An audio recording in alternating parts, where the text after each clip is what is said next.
या सगळ्या श्रद्धा अंधश्रद्धेतनं बाहेर या जरा सगळ्यातनं. डोकी हलवा नीट. ते आमचे बाळा नांदगावकर इथे त्या ह्याच्यातनं घेऊन आले काय ते छोट्याशा कमंडलूमधनं पाणी घेऊन आले. म्हटलं हड म्हटलं मी नाही पिणार.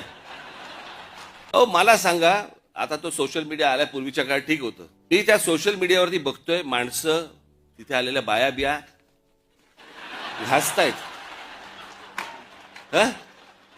आणि बाळा नांदगावकर साहेब गंगेचं पाणी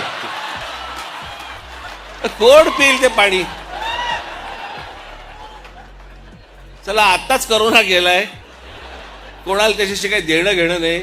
2 वर्ष झाले तोंडाला फडकी बांधून फिरले आणि तिकडे जाऊन जाऊन आंघोळ करतायत.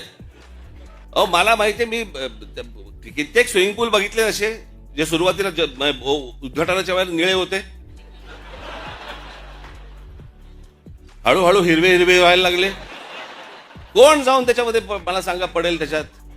त्यात गंगेत त्यानं तिथे काहीतरी केलं ते मी इथे पितोय.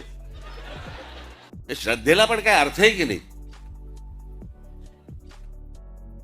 एक नदी या देशामधली स्वच्छ नाहीये. एक नदी